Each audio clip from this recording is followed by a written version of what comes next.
I've never really thought of myself sort of long-term journey-wise. I think I tend to look at things and say, will I learn something in the next 6 months?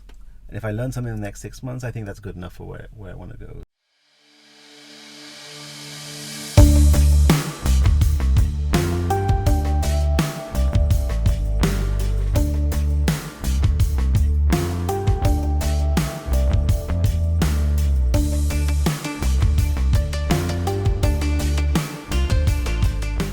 Hello and welcome to Why Leadership Fails, a podcast where there is no typical gyan, no stereotypical tales of glory. Instead, we bring to you unscripted, unfiltered conversations about real-life experiences of leaders, embracing failures, navigating challenges, and thus redefining success. I am your host, Bhavna Lalchandani, VP Digital Business at Hindustan Times. In today's episode, we shall embark on a journey of leadership revelations with a very special guest, Mr. Gulshan Verma, CEO of JIO Ads. Gulshan has almost more than 2 decades of experience in leadership roles at various organizations such as Yahoo, Disney Hotstar, Times Internet, and has worked across USA, UK, and Asia. Stay tuned to this episode as we unlock Gulshan's journey, unveil the secrets to his success, explore the art of navigating challenges, and more importantly, get an insider's view into the visionary strategies that will truly change the landscape of digital advertising in India. Let's welcome Mr. Gulshan Verma. Hey Gulshan, lovely to have you here. So Gulshan, your journey from being a financial analyst to moving into the digital media world and now the CEO of JioAds, it's quite the metamorphosis. What has really significantly impacted your career trajectory, and what was the thought behind your career choices? That's a good question. I don't think I've never really thought of myself sort of long-term journey-wise. I think I tend to look at things and say, will I learn something in the next 6 months? And if I learn something in the next 6 months, I think that's good enough for where I want to go. And so one thing has led to another. But if I go back, I think, I grew up in the UK. So actually when people say coming back to India, I left India when I was 3 years old. My father was a doctor. My mother worked in university as an admissions officer. And we moved to the UK when I was 3 years old. My sister was born there.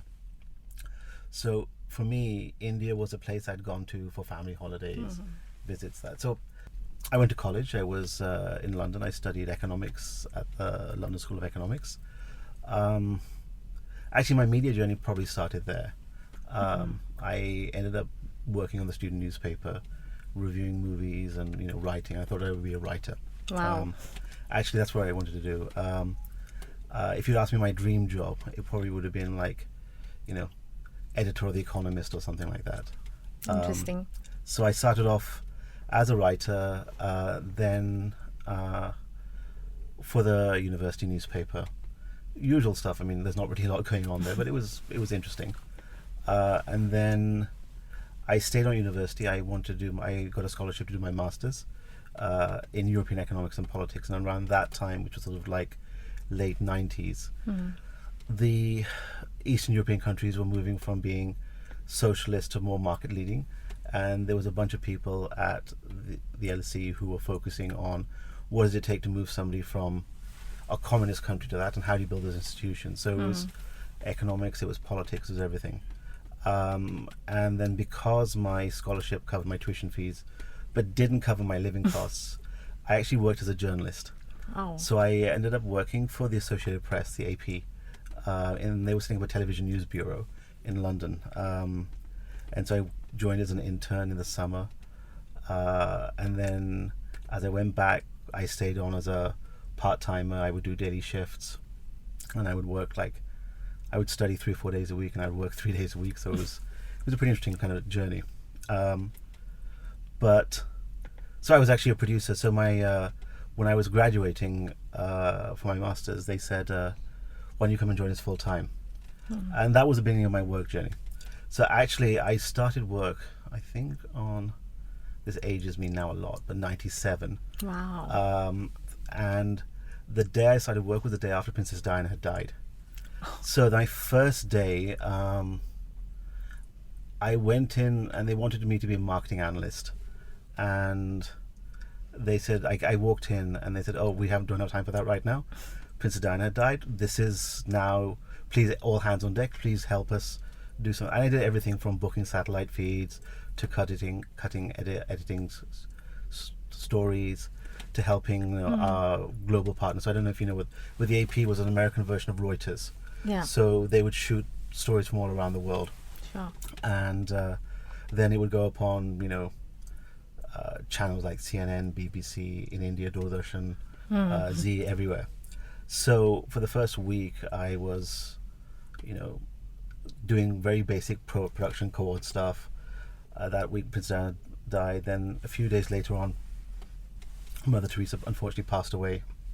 And then I think a day after that, Gianni Versace passed away.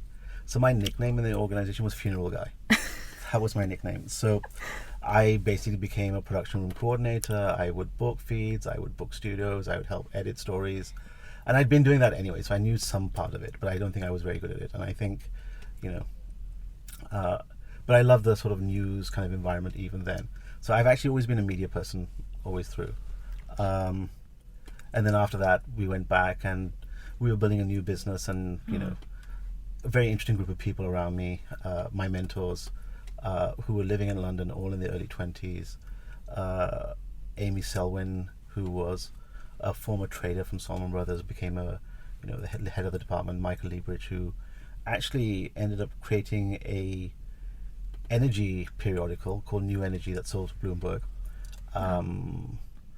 Madhav Janappa, who was my manager in those days and became Google's lead for news in Europe until very recently.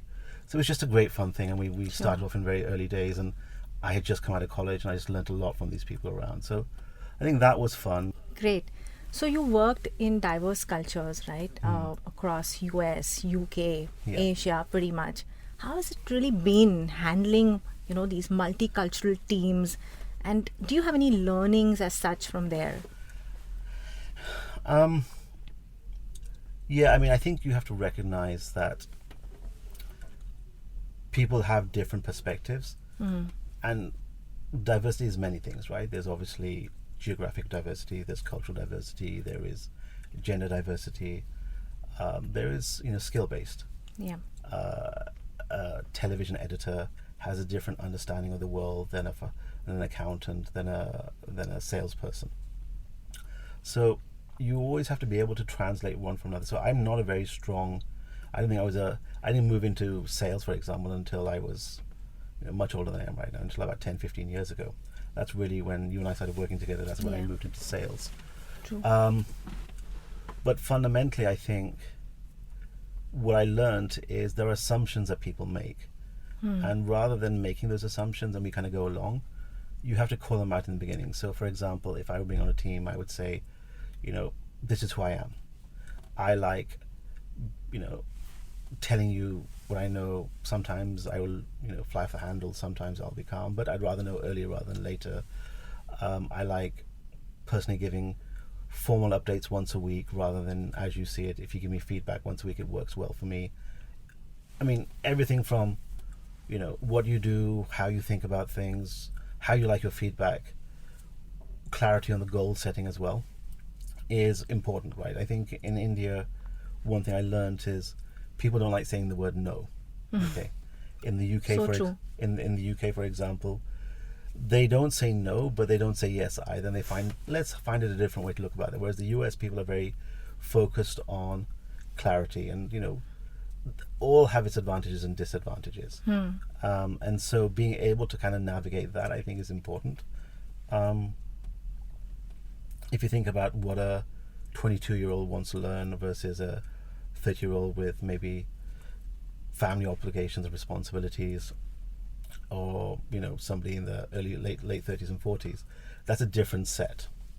So there is a rhythm that we try to do. For example, in JIO, we've kind of have our culture words and how we want to act, and we learn from that. But I don't want to overstate that. I think there's more that binds us together than keeps us apart.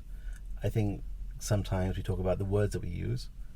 Sometimes overcome the actual intent, and we tend to focus on the words more than the actual intent itself. So I think that's it. We tend to be comfortable looking for people like ourselves, and I think actually the better is when you have people from different backgrounds and acknowledge that. Sure. But then you have to be very clear that there's extra work that it involves in terms of how to get together, how to work together, etc. Right. So in fact, taking cues from there, you actually at JIO, built a team literally from scratch, right? I believe 2 to almost 170, 200. Yeah. How has been your approach in building a team, and more so, in fact, maintaining the culture across? I don't have to ask my team about that, but I think, what I would say is the first group of people around you are the people who you know and you believe, and they will come for you. Especially with JIO. I don't think JIO at that point was known for 3 years ago for its ambitions in the digital or the digital media industry. Obviously there was Viacom, but I don't think the situation now versus where it was 3 years was very different. And it was an interesting story. I think it was an interesting opportunity where when I met a few people, it was always about, here are the 4 things that we could do. If we were to tie it up all together, it would look really interesting. So the way I talk about JioAds is, JIO has 450 million customers. Okay, we know, and then I call them customers because they pay us every month. We are lucky enough that they trust us with their phone, their connectivity, their data, their insights, everything. Then we have maybe across 400 million people, content partners, some owned by JIO, some non-owned by JIO, so we call them surfaces. So for example, my JIO, where advertisers come to recharge, or JIO TV, or our partners like, like Truecaller, for example, or MX Player, they're in the partners. And so we know a lot about the users from that perspective. And then finally, we are also India's largest retailer.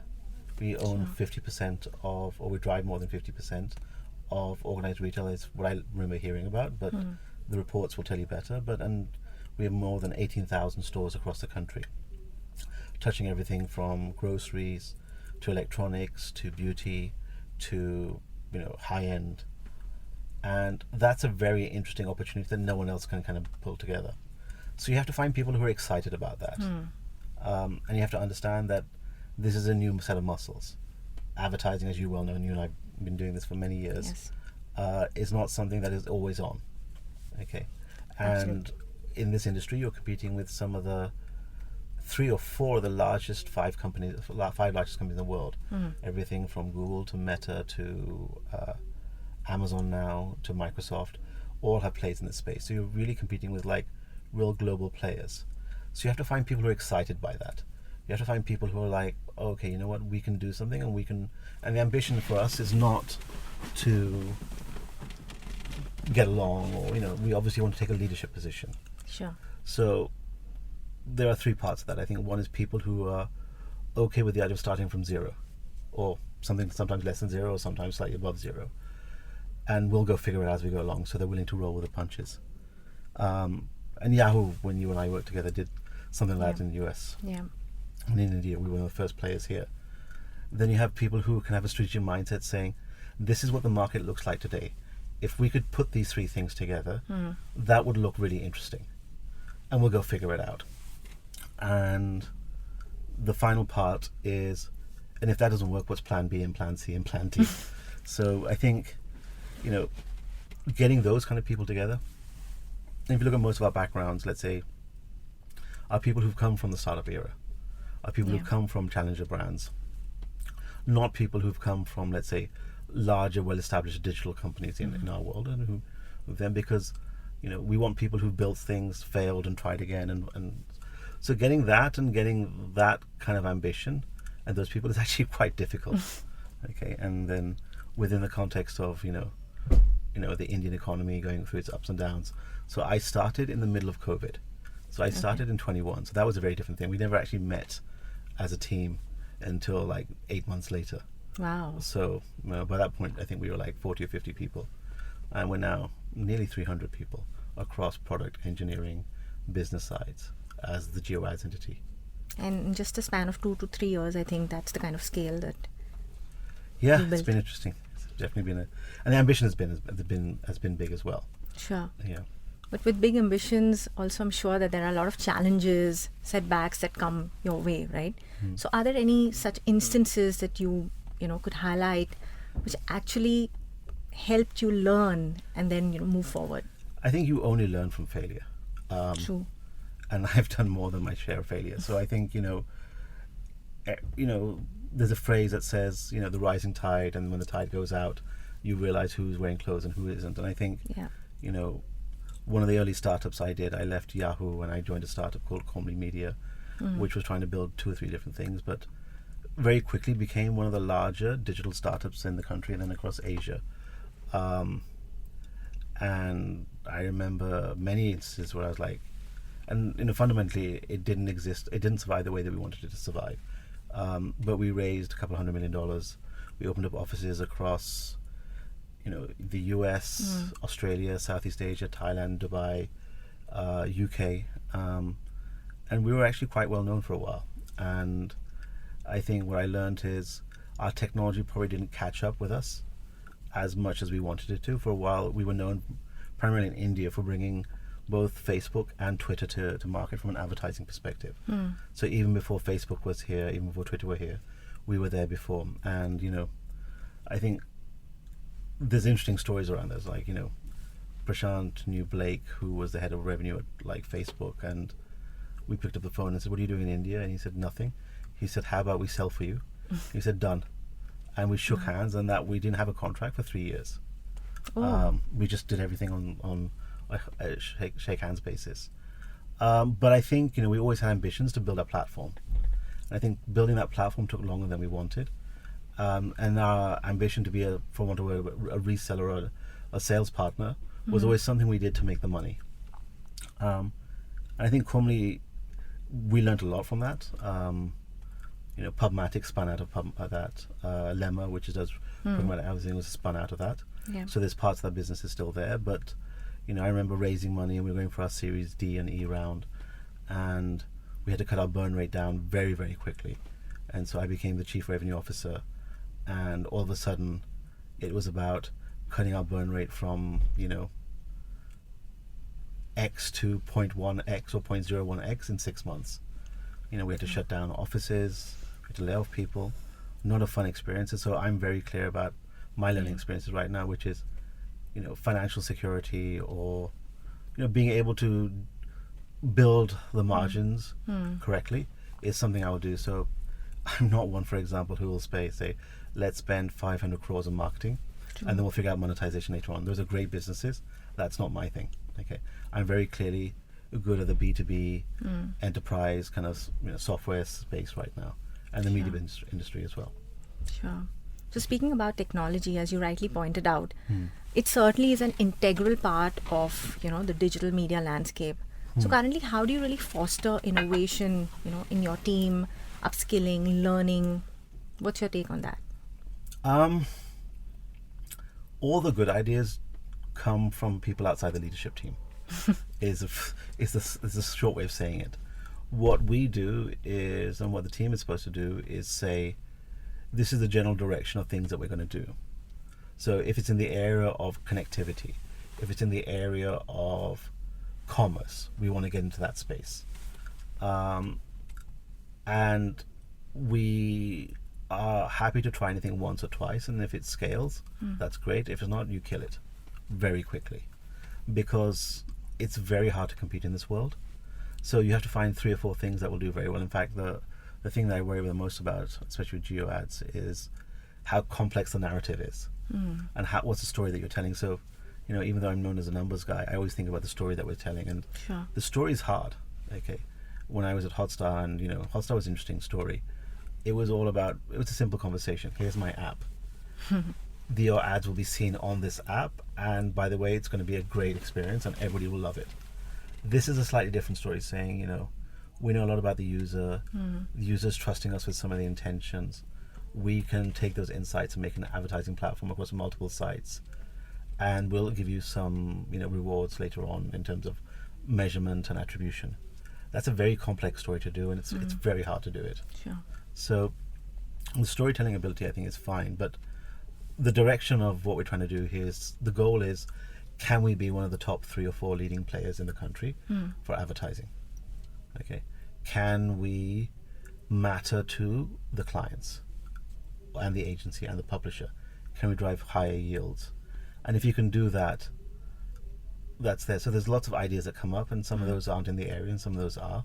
But most of the ideas that we come up with are not from, me saying we should do this. I like to set the direction. I like to set the goals. But the fact of the matter is what we are also responsible for is performance and execution. So, sure. The ideas all come from the bottom of people. The people on the ground, because they speak to the clients every day, they speak to the partners every day, they speak to our publisher partners, and they say, this has worked. Can we double down on it? Sure. Well, this was certainly an insightful and interesting conversation, and you spoke about partners, you spoke about, customers, audiences. So I think it's now time to get, audience voice into our conversation as well. And with this, we move to our next segment, which is called Janta Unfiltered. Okay. Basically, in this, we call in queries from our audiences, and we pick up one of them, present it to you as is, because this podcast is all about unfiltered conversations. So I'm now going to read one of the queries, that we've got from the audiences to you. So, Gulshan, we have a question from Pooja from Bangalore, and this is how it goes. Infosys co-founder Mr. Narayan Murthy recently spoke about Indian youngsters should be working around 70 hours a week so that the nation would compete with other developed nations. Okay. What is your take on that? I think he's done a fabulous job building Infosys. I probably don't agree to that extent. I get the goal. I'm not so sure that 70 hours is the right benchmark or how I prefer to think about things. I think, look, I've been lucky enough to work as a youngster with people who empowered me. So Michael, who was my first kind of senior manager, was an ex-McKinsey kind of colleague of, and he was also one of the top 10 skiers in the world, and they trusted me a lot. And I never thought that with people, especially at the beginning of their career, it's not about pushing them forward and saying you have to swipe in for such an amount of time.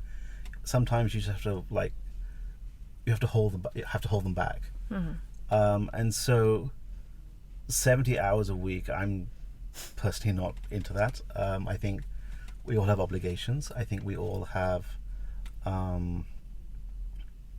interests, and we all have responsibilities that sit outside work. I think the point that I think is being made is productivity is not how much work you do, but how good you are doing it. And I think personally it's all about, and I think the phrase I used to talk about, I used to use a lot, and I copied it from someone else, it's not mine, is that somebody will walk through walls for this company, but sometimes they have to figure out that there's a door there as well, and I can just open and walk through. So my personal question right now is, how are we empowering people? How are we enabling people to do what needs to be done in a reasonable amount of time? Absolutely. And I think that's probably the question that people are trying to think about. So productivity is not, let's throw people at the problem, which actually doesn't scale. But it's all about how to do the job in the right way, the right time. I completely second that thought. Though there have been debate and there are two sides of the coin, but I think, I completely go with what you're saying. Yeah, I mean, hard work is hard work, and sometimes you do need to do it, but, it can't be a substitute for empowerment, I suppose. Absolutely.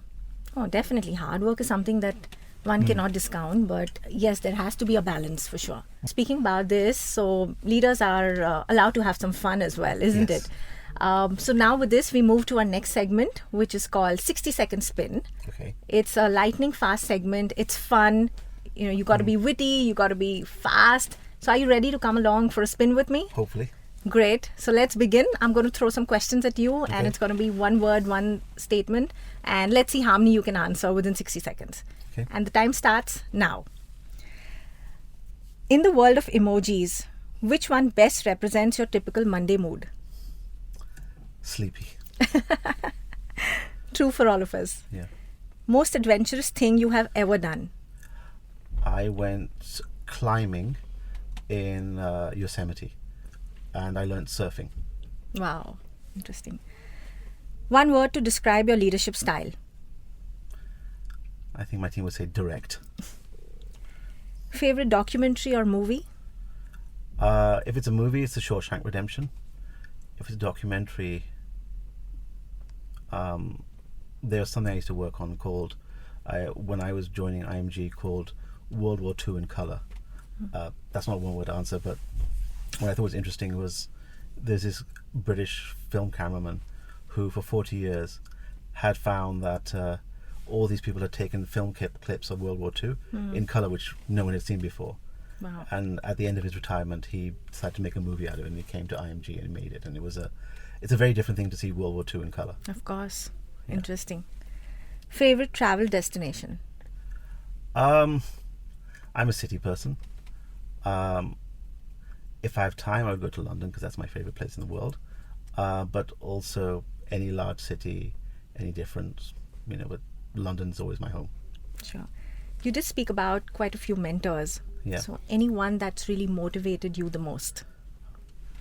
I think most is probably a very different kind of statement. Prashant Mehta is a very, I don't know, did you ever work with Prashant a bit? Yeah. You did, yes. So Prashant was the guy who got me to move from US to India. Okay. And I had always thought about it, and then he'd also got me to start my startup world as well. Oh, and he's now a successful VC. So I think Prashant has probably had the most impact on my career, from multiple angles, from logistics, country, whatever it was. And he was a super nice guy, and so that was always fun. Great. Yes. But unfortunately, thanks for sharing the story. But we come to the end of 60 seconds. Great, Gulshan. So with this, we move on to our last segment, which is called the Expert Edge, where I would like you to share, a quick thought on why leadership fails and one mantra for being an effective leader. I think leadership fails for two reasons. I think one is the leader thinks and typically it's a he, although that shouldn't be the case, think they know all the answers. And the other one is actually because they don't take the hard calls that they need to take. And those two kind of go hand in hand. It's very hard to admit that you're wrong or you've made a bad choice. And it's also very hard to say, because when actually most people want to be loved, want to be liked, want to be empathetic.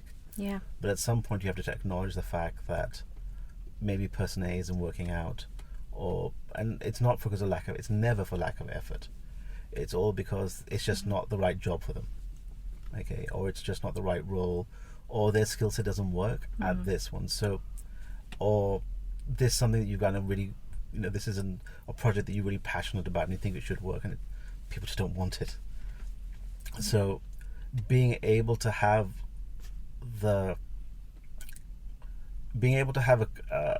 understand that ideas come from everywhere, and be able to have the hard conversations, and yet with empathy, I think is the biggest issues I see.